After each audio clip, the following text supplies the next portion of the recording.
ብዙ ሰዎች አስተያየት ሰጥተዋል። የሁሉንም አስተያየት በአድናቆት በደስታ አስተናግዳለሁ። ሰዎች የእግዚአብሔርን ስራ ከማድነቅ በፈቃድ እግዚአብሔር ያደረጉትን ነገር ማመስገን ሲገባ አላስፈላጊ ንግግር ማውራት ነው። ሁሉም የጽድቅ ስራ ናቸው። እኔ ግን ይሄን መረጥኩ። የመምረጥ መብት አለኝና 120 ሚሊዮን ብር አይደለም እኔ ሌላ ምንም ነገር የለኝም። የሚቆጠር ብር አይደለም እኔ ያለኝ። ይሄ ቤት በጊዜው ቅድም እንደሰማችሁት ነው 3.1 ሚሊዮን ነው የፈጀው። ይሄ ቤት ከ21 ዓመት በፊት ሌላ ክፉ ነገር እኮ ቢነገር አንድም በሚዲያ አይወጣም ነበር፣ አይወጣም። እና እናንተ ባለሚዲያዎችም እባካችሁ ተው፣ ጥሩ ነገር አስተላልፉ። እንደው የምትሰሙ በውጭም በውስጥም እርግማን ነው ይሄ። በሰው ቤት ገብታችሁ እንዴ! እንደው ለእናንተ ወይም ከሆነ መቄዶንያ ግቡና አብራችሁ ተረዱ። ሲጀመር ይሄ ህንፃ የዛሬ 17 ዓመት ቅድም አሁን ሲነበብ አይታችሁ እኔም ኮፒውን ስለያዝኩት ነው። የዛሬ 17 ዓመት በውርስ የሰጡት ነው ማለት ነው። ዓላማውም ለዚሁ ፐርፐዝ ነው ማለት ነው። የዛሬ 17 ዓመት በውርስ ለተቸገሩ ሰዎች፣ ወላጅ አልባ ህጻናት፣ ለአረጋውያን እንዲጠቀሙበት የተደረገ ነው። ስለዚህ እሳቸው እቅዳቸው ኢትዮጵያ መኖር ነው። በደንብ ተረዱ ይሄን ሀሳብ። በተለይ ሚዲያ ተቋማት ብዙ ጊዜ ካለመረጃ ነው ብዙ ሰው የሚያወራው የሚመስለኝ። መቄዶንያ ከተቋቋመ ጀምሮ ይባርኩናል፣ ሊመጣሉ፣ ያግዛሉ፣ በየጊዜው ያግዛሉ እና ከቤት ኪራያው እኛ ራሱ ስንጠቀም የነበርን ሰዎች ነው መቄዶንያ ማለት ነው። እርስዎ ያሰቡትን የተመኙትን ነገር ለማድረግ ቃል እንገባለን። እንተኑ አስየው ለእግዚአብሔር እንተ ኩሉ ዘገብረ ሊተ። ስላደረገልኝ ሁሉ ለእግዚአብሔር ምንን እመልሳለሁ?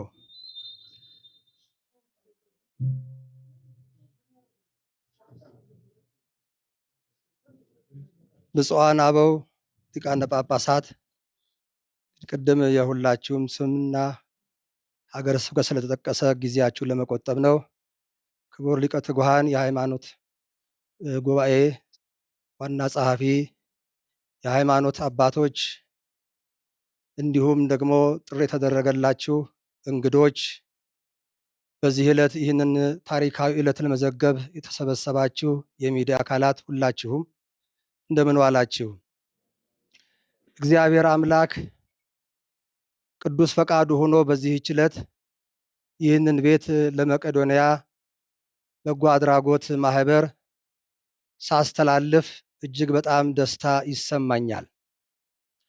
ልበ አምላክ ዳዊት እንዳለው ቅድም በላይ እንደጠቀስነው እግዚአብሔር ላደረገልን ስጦታ ሁሉ የምንከፍለው ሌላ የተለየ ነገር የለም። የእሱን ስጦታ በገንዘብ በሰው ኃይል በሌላም ልንለካው አንችልም። ስለዚህ እግዚአብሔር የሰጠኝን መልሼ ለራሱ ነው። ምክንያቱም ቅዱስ ቃሉ እንደነገረን እንዳስተማረን ድሆች የእግዚአብሔር መገለጫዎች ናቸው። በወንጌል ተጽፎ እንደምናየው በማቴዎስ 25 ላይ እንደተጻፈው ጌታ ተርቤ አላበላኸኝም፣ ተጠምቼ አላጠጣኸኝም፣ እንግዳ ሆኜ አልተቀበልከኝም፣ ታርዤ እያለ ይህን ሲዘረዝር ያ ያደረገው አካል የት አግኝተንህ ይህን ሁሉ እንደው በከንቱ ስለወደድከን ነው እንጂ እኛ መቼ አድርገን ብሉት፣ አድርጋችሁታል። ለአንዱ ደካማ ያደረጋችሁት ለእኔ አደረጋችሁት። በተቃራኒው እነዚያ ደግሞ አንተ እኔ ነኝ ብለህ መጥተህ መቼ ከለከልንህ፣ በከንቱ ተከሰናለህ፣ ተወቅሰናለህ ባሉት ጊዜ ከመካከላችሁ ላለው ለአንዱ ምስኪን ያላደረጋችሁት ለእኔ አላደረጋችሁም ነው ያላቸው። ስለዚህ ይሄ ቃል በተግባር መለወጥ የእያንዳንዱ ክርስቲያን ግዴታው ነው። ስለዚህ እኔ ይህንን ቤት ቅድም በመግቢያውም ወንድሜ አማኑኤል እንደተገለጸው ቷማህም እንዳሉት ይሄ ቤት ሲሰራ እኔ አንድ መነኩሴ ነኝ። በዚህ ሁሉ ቤት ውስጥ ለመኖር አይደለም፣ ዓላማ ነበረው። ነገር ግን ያንን ዓላማዬን ይዤ በዚህ ለመኖር ግን እድሉን አላገኘሁም። ምክንያቱም ሀገረ ስብከቴ በውጭ ሀገር ስለሆነ እዚህ መቆየት አልቻልኩም። በዚህ ምክንያት ከዚህ ቤት የሚገኘው ገቢ ቅድም እንደተጠቀሰው ለበጎ ስራዎች ሲውል ኖሯል። ይሄ ቤት ጠቅላላ ስራው 3 ዓመት ነው የፈጀው። ከስራው በኋላ 19 ዓመቱ ነው። ይሄንን እንግዲህ ለማስተዳደር ለመምራት እኔ በቦታው ስለሌለው የኔን ስራ ወይም የኔን ሐሳብ የሚያስቀጥልልኝ አካል ያስፈልገኛል ብዬ ለረጅም ጊዜ ሳስብ ነበረ። በዚህ ምክንያት ይህንን ተግባራዊ ያደረኩ። ብዙ ሰዎች አስተያየት ሰጥተዋል። የሁሉንም አስተያየት በአድናቆት በደስታ አስተናግዳለሁ። ለምን ይሄ ቤት ሁሉም የጽድቅ ስራ ናቸው። እኔ ግን ይሄን መረጥኩ። የመምረጥ መብት አለኝና ድሆችን የመደገፍ ነዳያን የመደገፍ የሚለው ላይ ልቤ ያደላ። ገዳም ጠልቼ አይደለም፣ መነኩሴ ነኝ። ግን ልቤ ያደላው እዚህ ላይ ስለሆነ ነው። ስለዚህ ልቤ ወደ አደላው በሺህ የሚቆጠሩ በጎ አድራጎት ድርጅቶች አሉ። ሁሉም ግዴታቸውን እየተወጡ ነው። ከነዚያ ሁሉ ደግሞ በመቄዶንያ ላይ ልብ ያረፈ ሰው ገበያ ሄዶ የሚገዛው ልብ የወደደውን አይኑ የወደደውን ነው። ስለዚህ ልቤ ስለወደደ ለመቄዶንያ ሰጠው እንጂ ያ ማለት ሌሎቹ ስራ ላይ አይደሉም ማለት አይደለም። ግን ሁሉን መሆን አይቻልም። ጥቂት ሰዎች ደግሞ ምን አለ ቤቱ ተሸጦ ለዚህ ይሄን ያህል ሚሊዮን ለዚህ ይሄን ያህል ሚሊዮን ብታካፍላቸውስ የሚል አስተያየትም ሰምቻለሁ። ያ አይደለም ፍላጎቴ። እኔ ሰው ነኝ፣ አልፋለሁ። ልጅና ህንፃ ስም ያስጠራል። ስለዚህ ይሄ ህንፃ የኔ ስም መኖር አለበት። ነገ ስሞት እንደተባለው እኔ ልጅ የለኝም። ስለዚህ ይሄ ህንፃ ለአንድ ድርጅት ተሰጥቶ ያ ድርጅት እንዲጠብቀውና ታሪክ እንዲሆን ነው። በዚህ ምክንያት ነው የተመረጠው። ቅድምም ተነግሯል። 120 ሚሊዮን ብር አይደለም፣ እኔ ሌላ ምንም ነገር የለኝም። የሚቆጠር ብር አይደለም እኔ ያለኝ። ይሄ ቤት በጊዜው ቅድም እንደሰማችሁት ነው 3.1 ሚሊዮን ነው የፈጀው። ይሄ ቤት ከ21 ዓመት በፊት እንግዲህ የነበረውን ዋጋ ታውቃላችሁ። ስለዚህ ብዙ ሲነገር ስለሰማን ይሄን እንድትረዱት ነው። እኔ ያስረከብኩት በጊዜው በዚህ በ3 ሚሊዮን ብር የተሰራ ነው። ዛሬ ግን ባለሙያዎች ገምተውት 120 ሚሊዮን ደረሰ አሉ። ይሄ ነው። የዛሬ 20 ዓመት ዶሮ ስንት ብር ነበረች? ዛሬ ስንት ናት? በቃ እንደዛ አስቡት። ይሄ ነው። እንቁላል ስንት ነበረ የዛሬ 20 ዓመት? በቃ ይሄ ነው። ይሄ ነው የሆነው። ስለዚህ ይሄ ድርጅት እንዲሰራበት እንዲያገለግልበት ነው ያደረኩትና ይሄንን እንድትረዱልኝ እፈልጋለሁኝ። በእውነት ብፁዓን አባቶች ከልብ አመሰግናለሁ። ውዱን ጊዜያችሁን ስብሰባ ላይ ነው፣ የሲኖዶስ ስብሰባ ላይ ነን ያሉን ታውቃላችሁ። የነበረቻቸው ረፍት ዛሬ ብቻ ናት። ይህችን ግን መስዋዕት አድርጋችሁ እኔን ወንድማችሁን የኔ ስራ የእናንተም ስራ መሆኑን አምናችሁ ይሄም የእናንተንም ኃላፊነት የጋራ ኃላፊነታችን ነው። ይሄንን ለመወጣት ውድ ጊዜያችሁን ስለሰጣችሁኝ እያመሰገንኩ ክቡር ዶክተር ቢንያም የቤቱን ሰነድ ካርታ እንድትረከብልኝ ከብፁዕ አቡነ ዲዮስቆሮስ በትህትና ጠይቃለሁ። ይሄ የቤቱ ካርታ ነው።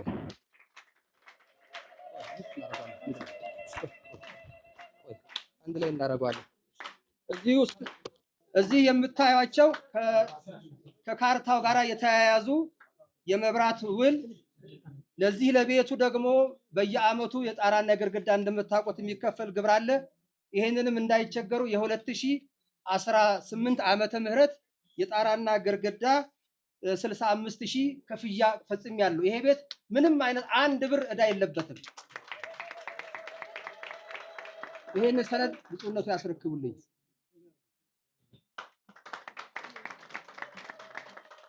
እሺ፣ ከዚህ በመቀጠል የቤቱን ቁልፍ አስረክባለሁ።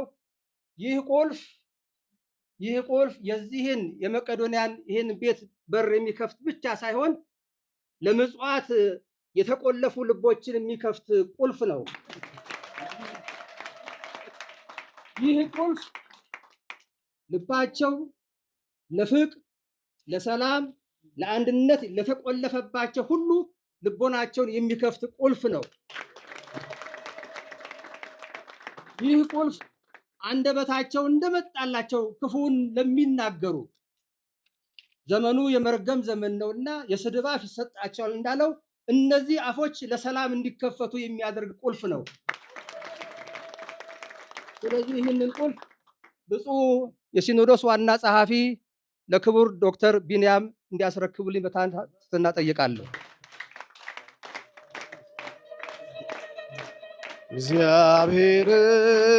እግዚአብሔርን አመስግኑ፣ ስራ ግሩም ድንቅ ነው በሉ።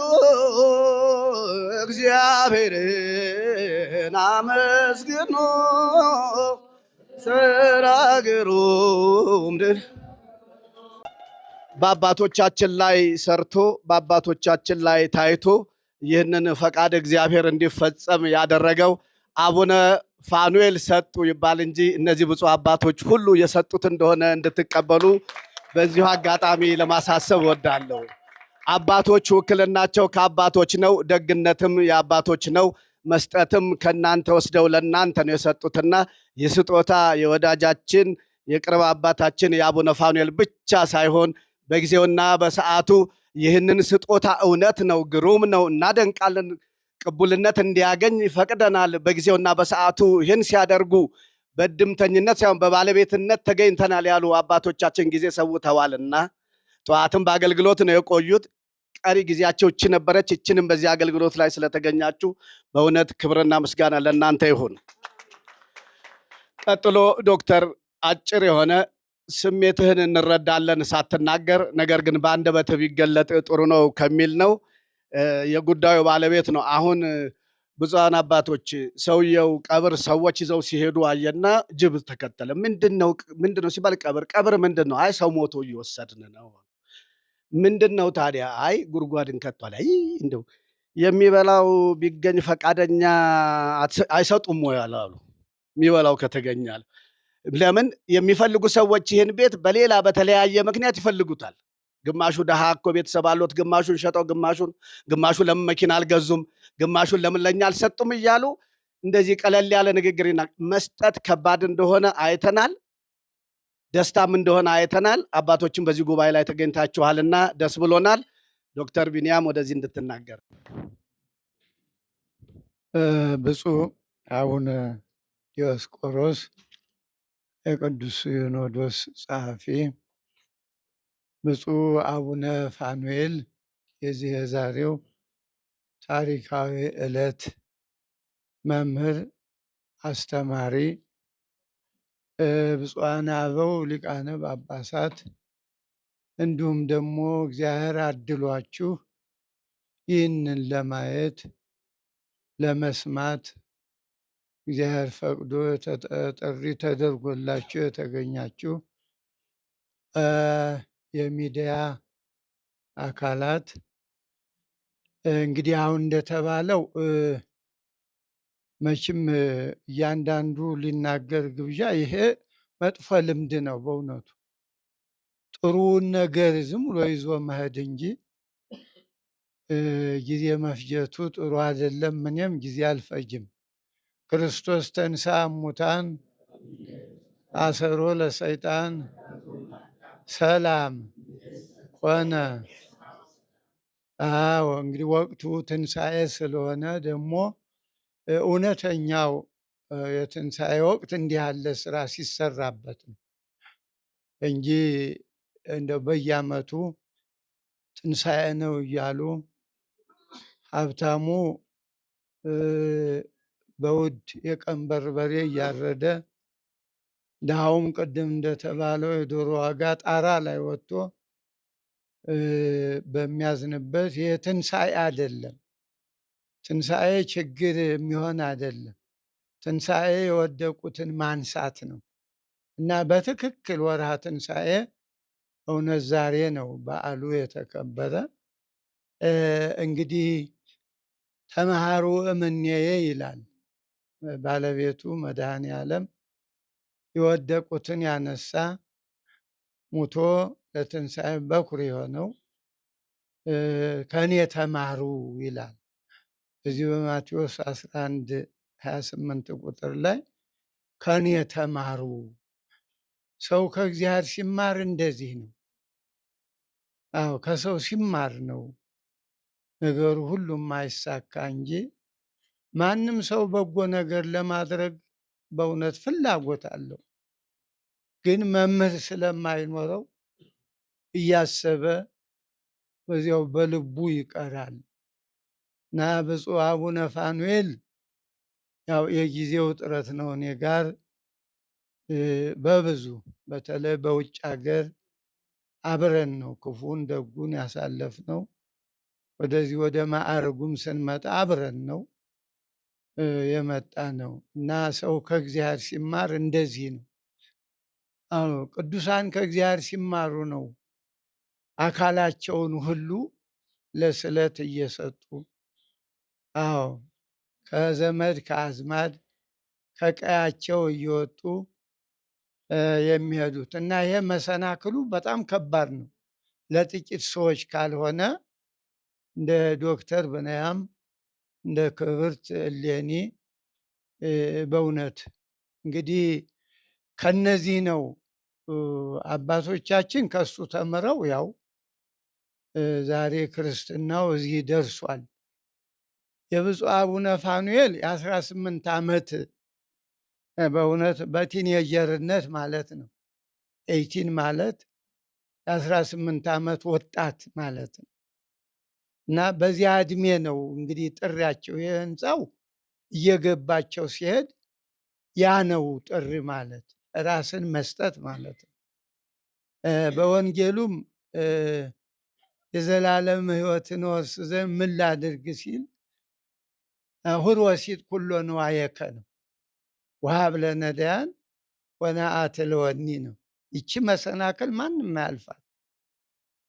በእውነት በአሁኑ ጊዜ አቡነ ፋኑኤል በእውነት ሁላችንን አሳለፉን ይህን መሰናክል። ይሄ አዎ መቼም ተጠሪ ናቸው እንግዲህ ለቅዱስ ሲኖዶስ። እንዲያውም ማሳስበው ብኖር ለብፁዕ አቡነ ዲዮስቆሮስ በአቋም መግለጫውም እንዲህ ያለው በእውነት ቢተላለፍ የቤተ ክርስቲያን መልእክት ነው። የሌላው አሉባልታውን ለእሱ ምን ለሌላ ነው እንጂ ክርስቶስ ቆይ እንደው ጋኔን አለብህ ተብሎ የለ ቆይ እንዲያው ሲያስቡት አሁን ለገዳሙ ለትምህርት ቤቱ ገዳሙ ለዛፉ ነው ለምኑ ለሰው አይደል እንደሚሰጥ እኒህ ለሀገር የወደቁ የደከሙ ስንት ሀገር ያለሙ አረጋውያን ተቀምጠው ወይ ትምህርት ቤት ምን ሊደረግ ነው? በጎ ስራ ሊማራል እንዴ ሰው? እና ይሄ በእውነቱ እኔ እንደውም አልጠበቅኩም። እሱ ላይ ይሄ ምንም አቧራ ነው ማራገፍ ነው እንጂ እንደ የትኛው ሐዋርያ ነው መችስ ክፉ ሰርቶ አይደል እስከ ሞት እኮ። እና ይሄ ምንም በእውነቱ ባይባሉ ነው። አሁን ይሄ የእውነቱ ትርጉም ነው እኮ። ሌላ ክፉ ነገር እኮ ቢነገር አንድም በሚዲያ አይወጣም ነበር፣ አይወጣም። እና እናንተ ባለሚዲያዎችም እባካችሁ ተው፣ ጥሩ ነገር አስተላልፉ። እንዲያውም የምትሰሙ በውጭም በውስጥም እርግማን ነው ይሄ። በሰው ቤት ገብታችሁ እንዴ እንደው ለእናንተ ወይም ከሆነ መቄዶንያ ግቡና አብራችሁ ተረዱ። በእውነት ሌላ ምን ይባላል? እኔ እንደዚህ ነው የተሰማኝ በእውነት። እንዴ ጎበዝ ምን ነካችሁ? በእውነት እንደው እንዲህ ያለ አባት ይጨምርልን፣ እድሜ ይስጥልን። እንደው ሁሉንም ብሎ ሞራል ይሰጣል እንጂ እርግማን ሰው በሰጠው አበበ በጠጣ እንዲያው ገሌ ሰከረ እንዴ! በጣም ነውር ነው በእውነቱ። ይሄ እኮ የቤተ ክርስቲያኑ የመጀመሪያ ስራ እኮ ነው። መቼስ ከክርስቶስ ትምህርት ውጭ የቤተ ክርስቲያን ስራ እኮ የለም። ኋላም እኮ መንግስተ ሰማያት ሂዱና ነው የሚልበት ቃል ብራብ አበላችሁ ነው፣ ብጠማ ጠጣችሁ ነው፣ ብራቆት አለበሳችሁ ነው። እንዲህ ሌላ ምን ቃል አለ በእውነቱ? እና ይህን አስተውሉ ወጣቶች። አዎ እና ስለዚህ እኔ አላበዛም በእውነቱ። ብዙ መናገር አልቸገረንም፣ ትንሽ መስራት ነው። አሁን በጣም የተቸገርነው የሚዋራ አልጠፋም፣ ግን የሚሰራ የለም። እና ስለዚህ አባታችን ይህማ የቅዱሳን ሌላ ምን የትኛው ሐዋርያ ነው ክፉ ሰርቶ መከራ የተቀበለ እንዴ? ደግ ሰርቶ አይደል እንዴ? ይህማ ዝም ብለው እንደው ታንኪው እያሉ መቀበል ነው ያለበት። እና በእውነት መኩሪያችን እንዲያው ምሳሌያችን ክርስቶስ ከኔ ተማሩ ብሏል። እኛ ደግሞ በእውነት ከሱ እንድንማር እግዚአብሔር መቼም ካልፈቀደ አይሆንም። መስጠት ፈቃደ እግዚአብሔር ሲኖር ነው በእውነቱ። እና ስለዚህ በጣም ደስ ብሎናል። ደግሞ የድርጅቱ ስም ሰውን ለመርዳት ምንድን ነበር እንዴ? ይሄ እኮ ነው ጎበዝ። ይሄን ርዕስ ያዙት። እንደው ሰው መሆን ዛሬ እኮ ሃይማኖቱ እኮ መጀመሪያ ሰው ሲኮን ነው። ሰው ያልሆነ ሰው አማኝ መስሎ እኮ ነው ያበጠበጥ እንዴ። ሃይማኖት ሰው ሆነ ሰው ላይ ነው። መጀመሪያ ሰው ሲሆን ሰው ሃይማኖት ይኖረዋል። ከዚያ ቀጥሎ የሰው ቋንቋ ጥሩ ነገር ነው፣ አብሮ መኖር ነው። ቅድም ታጋይ እንደነገረን ዛሬ ሰው ከሰውነት ወጥቶ እንደ ሰይጣን በአመድ ጎባ እየተልከሰከሰ እንዴ! ይሄን ነው መተው ያለብን። ሰው እንሁን ነው በእውነቱ። ልጄ ሰው ሁን ብሏል ዳዊት ሰሎሞንን። ከሰሎሞን የበለጠ ሰው የለም። በሕገ እግዚአብሔር ኑር፣ ለድሆች ፍረድ፣ ድሃ ተበደለ፣ ፍርድ ጎደለ በል ነው። በሙሴ ሕግ ኑር ነው ማለት እና ይሄ ነው።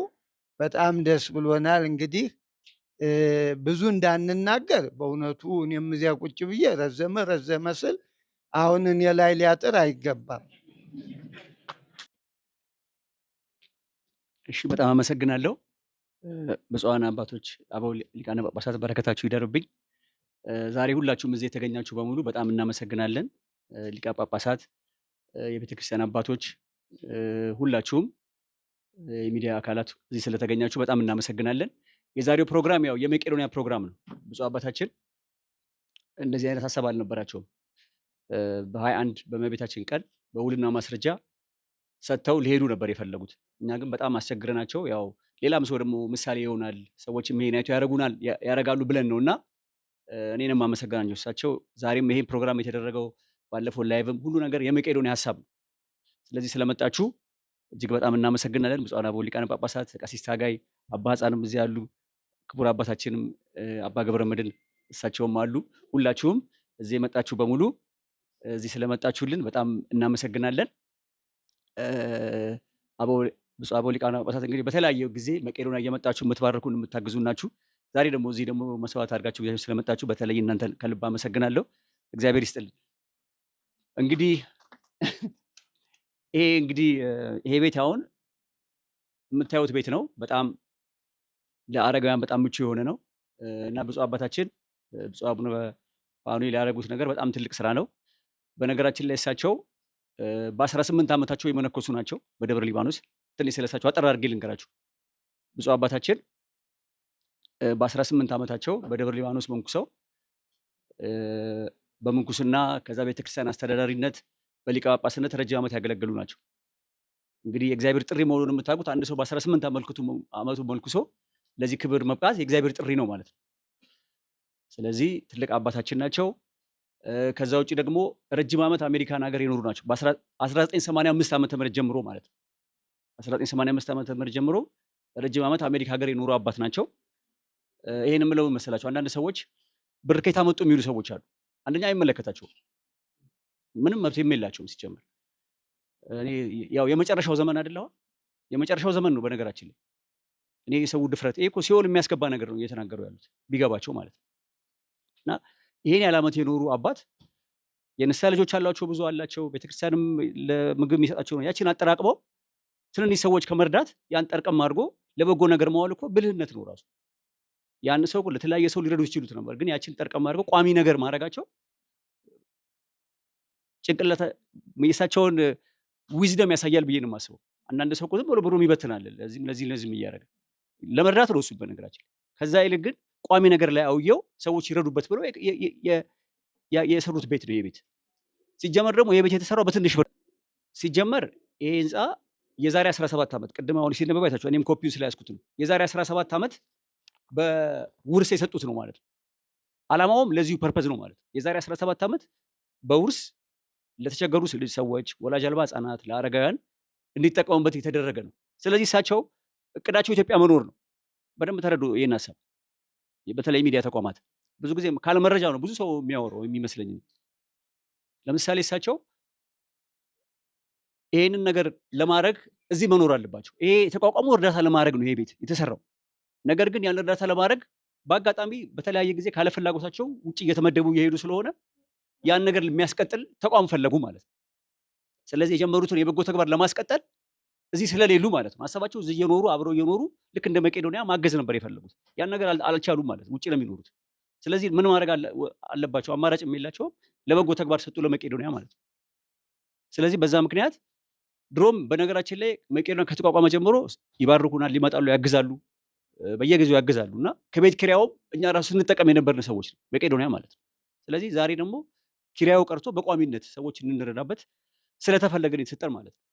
ስለዚህ ይሄን ነገር ሰው ሊረዳው ይፈልጋል ማለት ነው። ቅድም ብፁዕ አባታችን ሲያወሩ ነበር። ለምሳሌ ለገዳማት ለቤተክርስቲያን እንደዚህ የሚሉ ሰዎች አሉ። ለምሳሌ ቅዱስ ዮሐንስ አፈወርቅ ምንድን ነው ያደረገው? መጀመሪያ ገና ፓትርያርክ ሲሆን ቤተክርስቲያን የነበረው ወርቅ ሸጦ ለድሆች ሰጥቷል። ከዛ በኋላ ሰዎች ምን አሉት? ጭራሽ ሌባ ነው። ማንን? ቅዱስ ዮሐንስ አፈወርቅ ነው። አይገርማችሁ? ሰዎች የቤተክርስቲያንን ወርቅ ሸጦ ለድሃ ስለሰጠ ማለት ነው። እንግዲህ ቅዱስ ዮሐንስ አፈወርቅን ሌባ ያለ ሰው ምን ትላላችሁ? እንግዲህ እሳቸው ደግሞ ከዛ አልፎ የራሳቸው ነው ደግሞ የኛ ሰዎች ልጆች የሰጧቸውን ምሳሌዎቻቸው ያንን ለእርዳታ ድርጅት ቢያደርጉ ይሄ ምን የሚገርም አይደለም ማለት ነው። ጭራሽ የቤተክርስቲያን እኮ ነው እሱ ለድሃ የሰጠው የቤተክርስቲያንን ሀብት ማለት ነው። እሳቸው ደግሞ ራሳቸው የሰሩትን ለድሃ ነገር መጠቀማቸው የቤተክርስቲያን ሀሳብ ነው። ይሄ እኮ ቤተክርስቲያን ሊረዳው የሚገባው ጉዳይ ነው። በነገራችን ላይ አረጋውያንን የተቸገሩ ሰዎችን ቤተክርስቲያን ራሱ ሊያግዘው የሚገባው።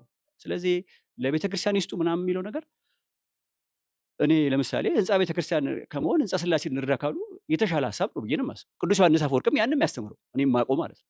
ብዙ ጊዜ ድሆችን እርዱ እያለ ነው የሚያስተምረው። ቤተክርስቲያን መስራትም ጥሩ ነው። ይሄ ግን የበለጠ እንደሆነ ነው እንግዲህ እኔ የማውቀው እውቀት ይሄ ነው። ለምሳሌ ብትጠይቁኝ። ስለዚህ ሰዎች የእግዚአብሔርን ስራ ከማድነቅ በፈቃድ እግዚአብሔር ያደረጉትን ነገር ማመስገን ሲገባ አላስፈላጊ ንግግር ማውራት ነው። አንደኛ ይሄ የመጨረሻው ዘመን ላይ ነው ያለን። አንድ ሊቀ ጳጳስ እንዴት ሰው እንትን ይላል? ትንሽ እንደው ሰው አያፍርም እንዴ? ይሄ እኮ በጣም ከባድ እኮ ሲኦል የሚያስገባ ትልቅ ወንጀል እኮ ነው። የቤተክርስቲያን መሪ የክርስቶስ ተወካይ ማለት ነው አንድ ሊቀ ጳጳስ ማለት። እንደው ሌላውን ተዉትና ማለት ነው። ስለዚህ ይሄ ነገር በጣም ሊሻሻል የሚገባው ይመስለኛል። አባቶችም እዚህ ጉዳይ ብታስተምሩበት ጥሩ። አንዳንድ ጊዜ እኮ ጥሩ አለማድረግ ይሻላል። ጥሩ አደረግን ብሎ ከማውራት ምንም የማይረዳ ሰው ይሻላል። ምንም ቤተክርስቲያን ምንም ኖሃ የሌለው ሰው ኖሃ አለኝ ብሎ ከሚያወራው ሰው ምንም ከሃዲው ሊሻል ይችላል። በተግባር እኮ እያሳየ ነው። ስለዚህ ይሄ ነገር ትክክል ስላልሆነ እንዲታረም ስለፈለኩ ነው። በጣም የሚያናድድም ጉዳይ ስለሆነ ማለት ነው። በነገራችን ላይ እሳቸው ባለፈው ላይቭ ራሱ አሁን ብፁዕ አባት ስጦታ አለው ሲባል እኛ ነን ያለው። እኛ ቴክኒክ ሰዎች ሰው እንዲሰማ ስለሚፈልጉ ያው የሚዲያ ሰዎች ብለው በግድ ላይቭ ላይ ያቀረብናቸው። ዛሬም ፕሮግራሙ የመቄዶንያ ፕሮግራም። ስለዚህ ብፁዕ አባታችንን እጅግ በጣም እናመሰግናለን። ይሄ ስጦታ እንግዲህ ያው አቡነ ፋኑኤል መቄዶንያ ቅርንጫፍ ተብሎ ተሰይሟል ማለት ነው።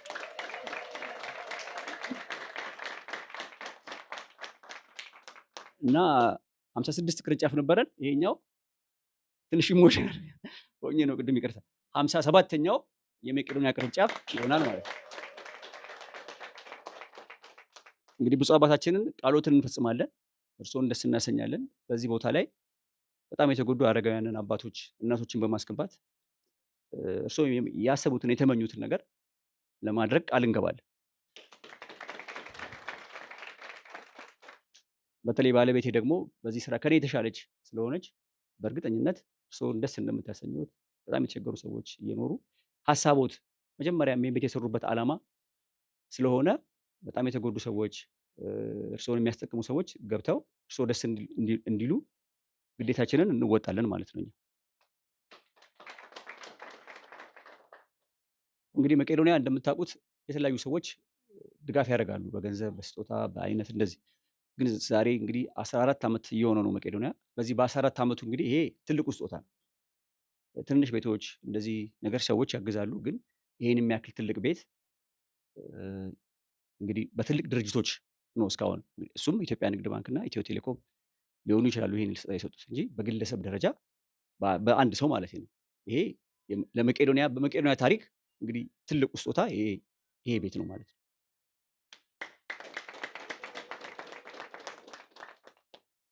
ስለዚህ እንግዲህ ይህን ደግሞ አርአያነት ተከትላችሁ ሌሎችም ሰዎች ደግሞ የብፁዕ አባታችንን መልእክት ነው እሳቸው መስከረም እንዲረዳ ይፈልጋሉ። የእግዚአብሔር ፈቃድ ነው እየፈጸሙ ያሉት እሳቸው እና ሌሎቻችሁም ደግሞ እንደዚህ የምትችሉ ካላችሁ በምትችሉት ብታግዙ በጣም ደስ ይለናል። መቄዶንያ ቋሚ ገቢ የሌለው ነው፣ የውጭ ፈንድ የለውም፣ በእግዚአብሔር ኃይል የሚሰራ ነው። ከ9 ሺህ ሰዎች በላይ ያለምንም የውጭ ፈንድ 56 እንግዲህ 57 ቅርንጫፎች ደርሰዋል። አሁን በዚህ የምናደርገው እንግዲህ ቋሚ ገቢ ሳይኖረን ስለሆነ በሚዲያ ላይ ይህንን የምትከታተሉ ሰዎች ደግሞ በምትችሉት እንድታግዙ፣ መታችሁ እንድትጎበኙ፣ ማንኛውም ስጦታ እንድትሰጡ በዚህ አጋጣሚ ጥሪ ያስተላልፋለሁ።